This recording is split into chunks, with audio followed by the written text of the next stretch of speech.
All right.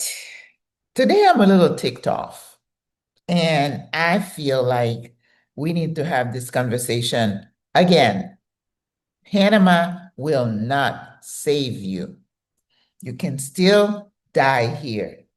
You can still get sick here. And you're going to say, of course, Maggie, I know that. But bear with me. Let's get into it. People like me who are on social media, we tell you how wonderful Panama is, right? I just talked about it in my previous video last week, how when you just arrive at the airport, you feel that stress leaving you and you just feel so good after you do the week of sleeping, like I've suggested you do to relax and recharge.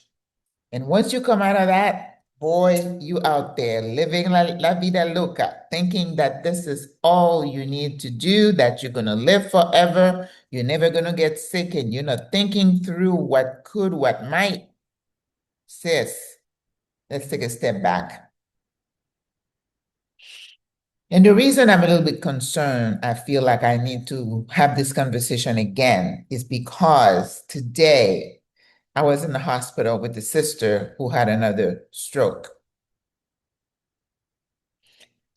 When I say Panama will not save you, your risks plural for disease, do not go away just because you move to a place where you feel like your stress level is decreased.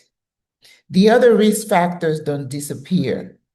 What is a risk factor? It's something that happens whether in your family or in the environment or your lifestyle that increases your risk for some disease. For example, we're seeing a rash of younger people developing colorectal cancer. So we are still trying to figure out what the risks are. But for other diseases like diseases of the heart and blood vessels, like strokes and heart attack, we have known for decades that certain lifestyle, certain habits increase our risk of developing the disease. Do you know that in 2025, despite all the research, despite all the studies, the medications, the different treatment protocols, the media coverage of diseases and stroke, the CPR, cardiopulmonary resuscitation, where we're training not just medical personnel. Now we go in the community and we train everybody. Despite all that knowledge and the resources, cardiovascular disease remains the #1 killer of human beings all over the world. It's not just the poor countries. Those of us in the West, having access to more information, podcasts and medication, supplements, and this diet, that diet, we're still dying of heart disease. Listen to these statistics. In 2022, 19.8 million people died of strokes and heart attacks. Oh my goodness, that's awful.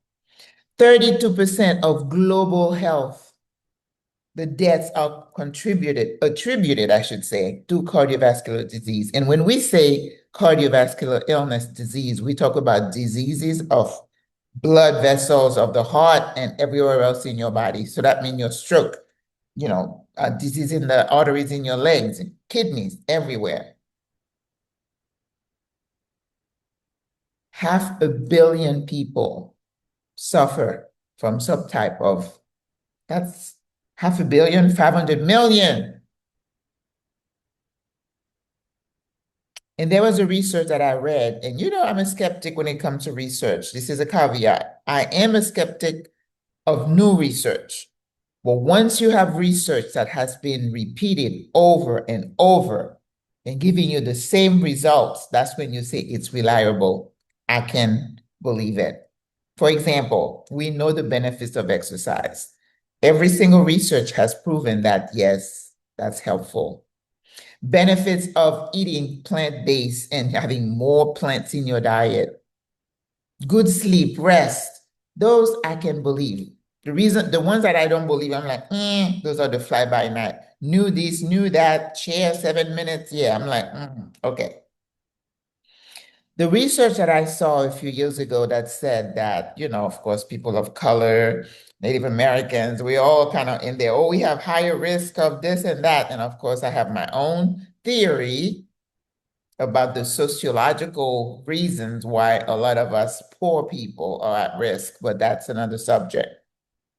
What the study research shows is that even people who are educated, like myself, we know that smoking is bad.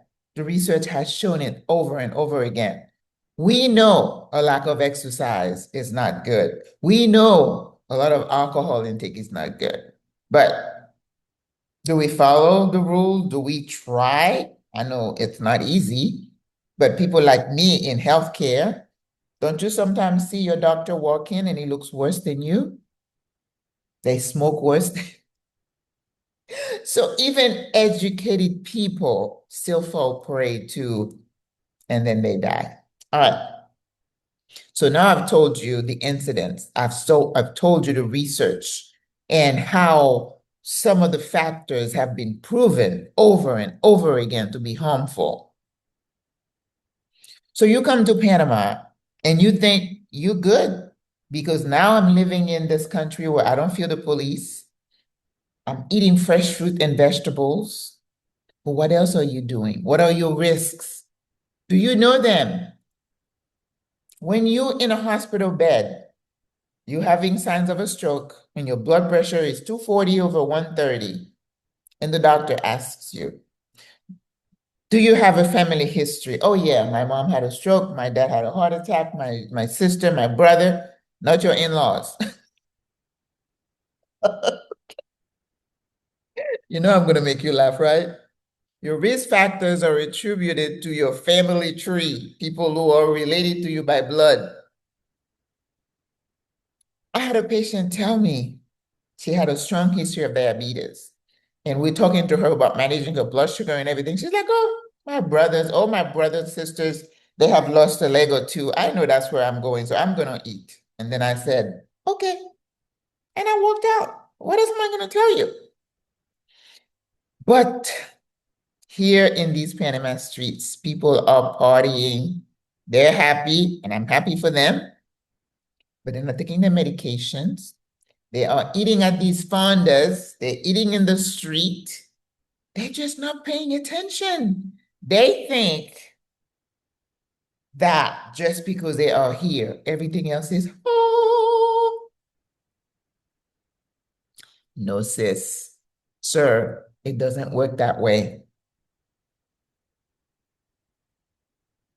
And I think there is an element of peer pressure in this, right? We know what we need to do, but we don't do it because we hang out with people who don't do it. So they would see you as a goody two shoe. Maggie doesn't go here, she doesn't go there. Who does she think she is? Because Maggie likes to cook her food at home. And listen, that doesn't mean that tomorrow I couldn't drop dead and you're going to say, oh, see, she was just running her mouth. See, it could happen. Because runners have dropped dead, but usually it's an arrhythmia that causes that. The young athletes that drop dead, they have an enlarged heart that is due to something in the structure of the heart muscle. Don't judge, you don't know. So yes, there is a possibility that somebody who looks healthy can drop dead. We all going to die. But let's think about it, sis. You in a strange country, things don't work the same way that you used to. There is no indigent care. Accessing emergency services is different in these Panama streets. Okay, let's streamline that for you. You come to Panama. If you are running around bare, that means no health coverage, no insurance. If you're visiting, I encourage you to get travel insurance because at least you're going to get covered if you have an emergency. So if you just get here, get travel insurance for 90 days and then find a way to get some kind of coverage. If you bear, and I've said that over and over again, and I'm repeating it again, that you need to have a credit card, because when you go into the hospital, you go to Pacifica Salute, you want to be treated, they're going to put a hold on your card based on the presentation of your clinical problem. It could be $500, it could be $2,000. I don't know. The business office decides that. And if you don't have any insurance plan for them to bill, guess what? You're going to get stuck with the bill. If you have hospital Santa Fe plan, and we talk about that ad nauseum, they may not cover anything related to a stroke or heart attack because it was a pre-existing condition. So make sure you get into those plans with your eyes open.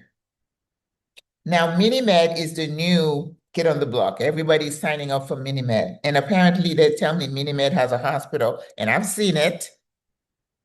And someone said they have an ICU. Personally, as a healthcare person, if I had a condition that required ICU monitoring, I wouldn't want to go there. I want to be at Pacifica Salute, that they are associated with Johns Hopkins and they have a little bit more advanced knowledge. I don't mean to insult anyone, but I'm saying if I had a choice, that's where I would go.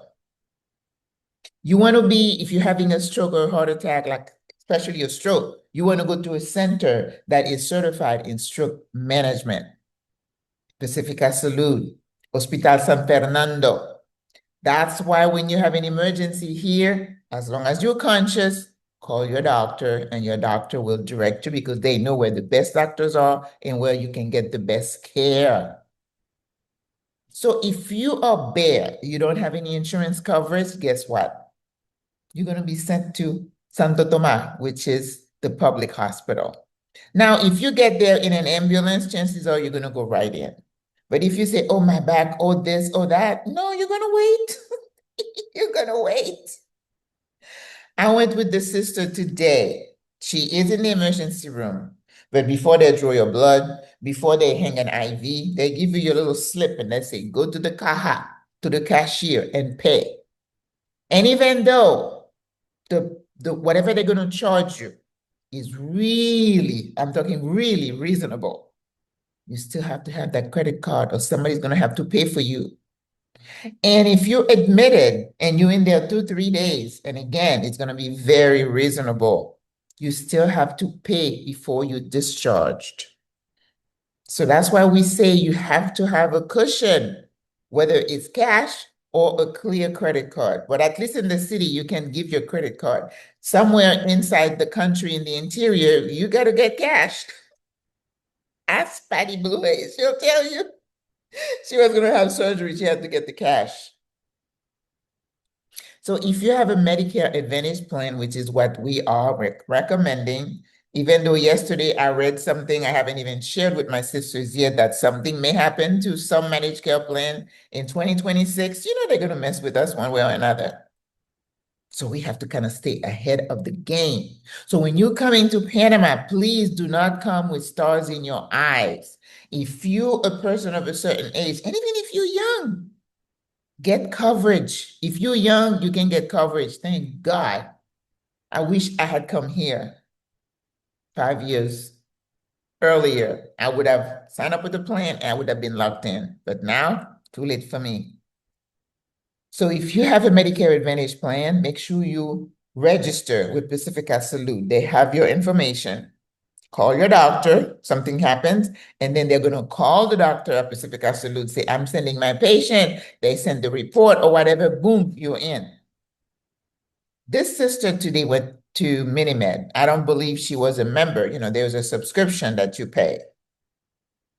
But again, if I was having a stroke, I don't want to be at Minimed. No. I'm a cardiac nurse. No, sirree. I want to be at Pacifica Salute or Hospital San Fernando. Hospital San Fernando is pretty much like an American hospital. And they get their JCO accredited. They have all this accreditation. So you feel a little bit more secure. So now that you understand how the system works, there is no indigent care in Panama. The hospitals are not required to care for you if you can't pay. We had to go to the cashier and pay for the sister. So if she didn't have any money, one of us would have had to charge it and then, deal with her later on. But one of the things you need to consider when you say, oh, anybody can drop dead, that's true.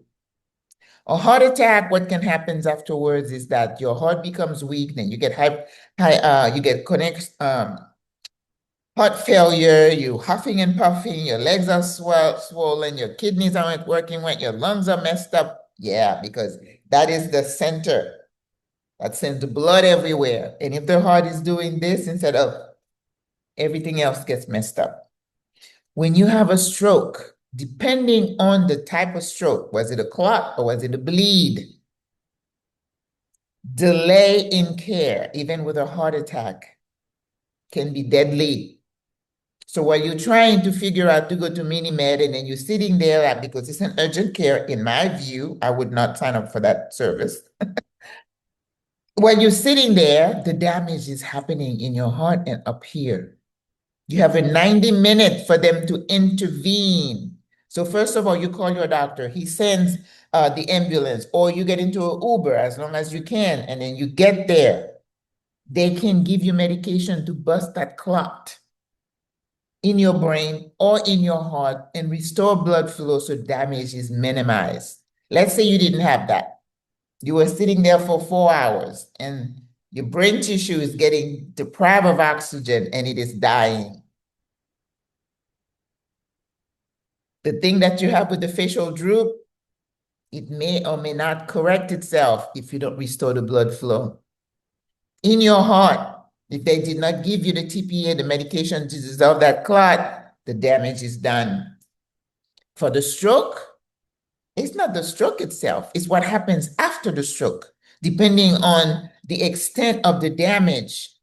Imagine you being an expat and then walking like this, and then not being able to care for yourself. I'll wait. How are you going to function, sis? Who's going to take care of you? You can't swallow. Somebody has to feed you. And then stroke patients, they aspirate all the time. You get pneumonia and sis, it can get serious. Why won't you assess your risk and do something to change, reduce the risk of you ending up in the hospital with a stroke? Why won't you take your medications? That one hurts me. You don't even need a prescription to get your blood pressure medication. And if you have a history, how often do you check it? I checked mine this morning. I have medication if I need it. Definitely a healthy lifestyle, working out, walking, eating right will reduce your risks, but that doesn't mean that blood pressure is going to be, I'm here in Panama. I don't need to take medication anymore because I'm not stressed anymore. I'm eating all these fruits and vegetables. What about the genetic? What's in your gene that everybody can't see? Educate yourself. So this is part of my series saying, educate, educate. The Bible says, or is it the Bible that says, from lack of knowledge, the people perish. We die because we don't know. But in this instance, we die because we refuse to do what we need to do, that we know to do. Lose some weight, walk, eat at home. Go to the restaurant once in a while. I do once in a while, but you're not going to find me there 3-4 times a week. People go, oh, let's go to this on Saturday and eat all the pancakes and all the syrup and all the butter. It catches up with you, sis. But yes, I know you're going to say, my 97-year-old grandfather smoked since he was 18. That's true, but he had some good genes. You may or may not have the same genes, even though you're his grandson. But if you smoking and you obese and you stressed out and you diabetic, boom, boom, boom, boom, boom, boom, your risk go up exponentially. All right, so barriers to care. I don't want this video to be too long. I know I'm on a soapbox, I know. But to know that there are some things that we could do that are avoidable, that's what messes with my head. When you go there and I'm like, what's your blood pressure? He's like, oh, 240 over 130. And if you do have a history, I have a history in my family. So whenever I start feeling a little off, first thing I do is like, am I dehydrated or is it my blood pressure? I come home, I check my blood pressure. Usually it's because it's low. But if it was high, I take an extra pill if I needed to.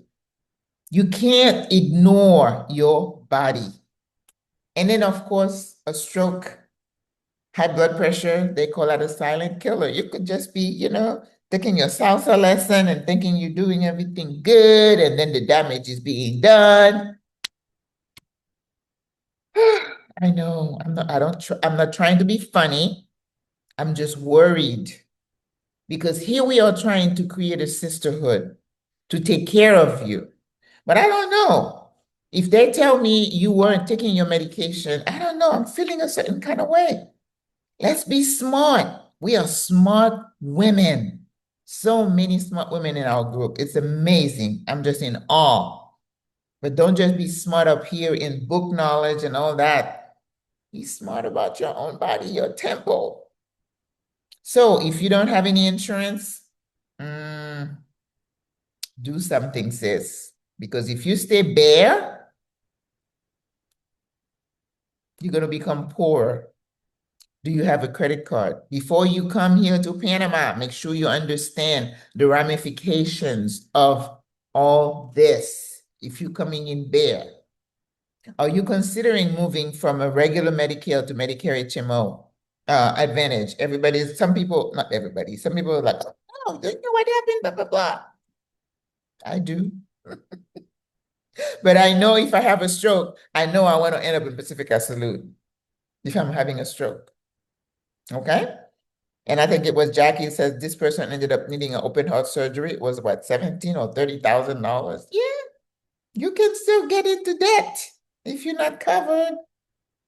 Take the hospital Santa Fe. It may not be ideal, but at least you get some coverage and it's really reasonable. And of course, I tell you to keep some money on the side on your, in your budget to go see the doctor if you need to. You want to sign up for Minimed, go ahead. But to me, my understanding is if I'm coughing, I have a cold or whatever, I stub my toe, I break a finger, yeah, I'll go to Minimed. But if I'm having something major, no, sir. No. And I have no experience, but from what I've read, that is not what I want. I want to be in a specialized center. Call your doctor first.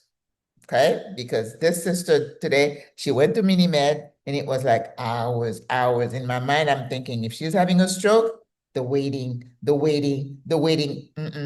that's not gonna help. Because once you pass that 90-day window, they're not gonna be able to give you that medication. So now it's just palliative, just treating the symptoms.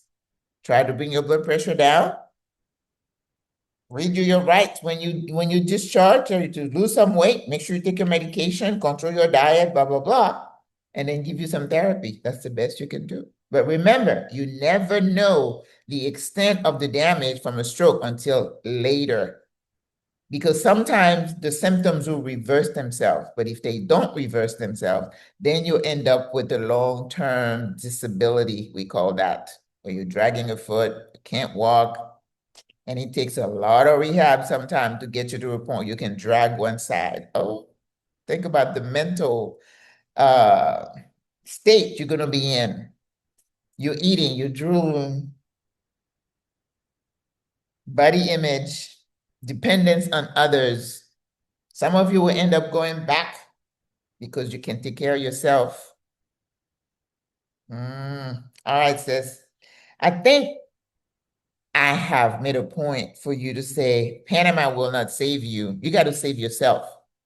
First of all, make sure you understand what you're getting yourself into when you come here. There is no indigent care. Hospitals are not required. There's no law like over there that says they have to care for you. And you're an expat. They see so many of us coming here. They're like, oh no, we're not fixing to take all this on. You pay, then we take care of you. Period. No exceptions. Got nothing to do with your race. That's just the way it is. So don't bring the discrimination stuff into it. The locals have to wait. So you wait too. And the last thing I want to say is that as you get older, and I know this can happen to younger people. I was talking to a sister today. She has a niece or somebody who got it in her 40s. You can have a major stroke in your 30s. Listen, nobody is spared, right? But understand that if you don't take steps to change what the outcome might be, then you're going to be in that whole boat of trouble. So listen, sis, and take notes and make sure you move with caution.